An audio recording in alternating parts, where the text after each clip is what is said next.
Hey, my name's Stephen Merchant. I'm writer-director of a new movie called Fighting with My Family, and I'm going to be taking a look at some very British problems.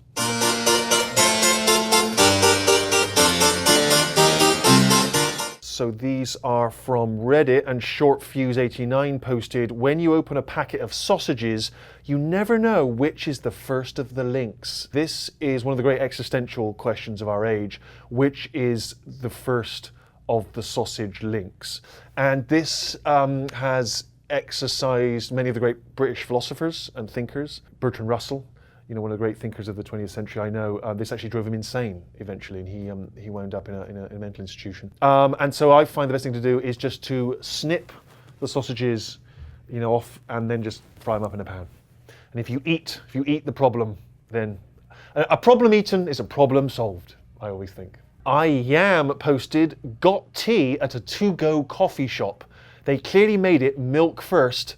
I can taste it. This is a fallacy that there is any kind of difference between adding the milk first and the tea first and the hot water thirdly. You will hear British people say it definitely makes a difference.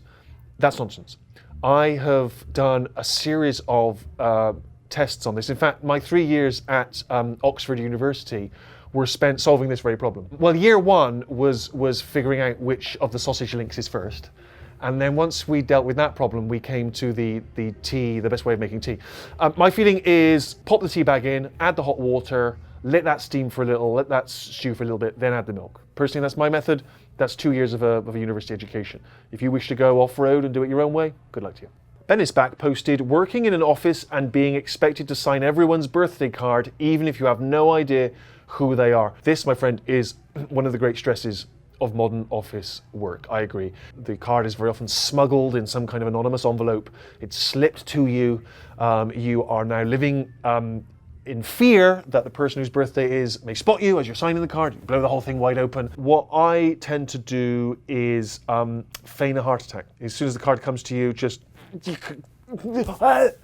fall to the ground, get ambulanced home. You don't have to attend to the writing of the card.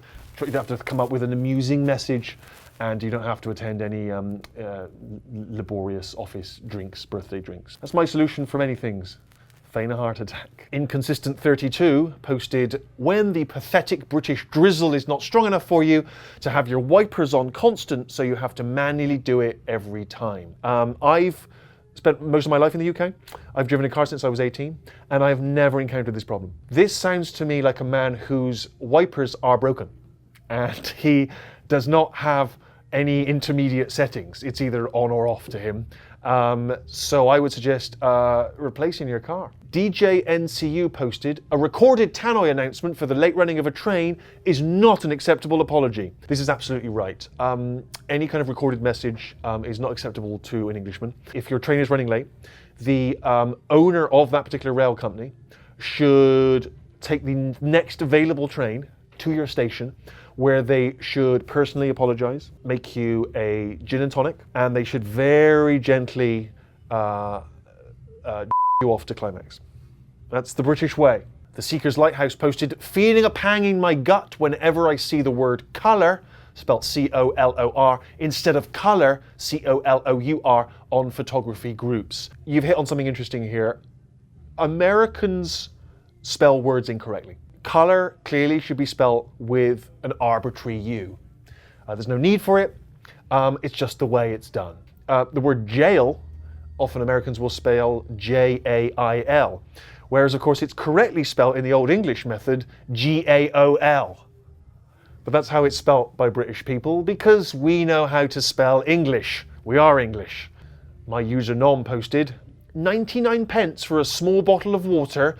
Why is water more expensive than petrol? Because you are a chump. You'll find if you go to any British tap, or faucet as you incorrectly call them, you will find water is very much free.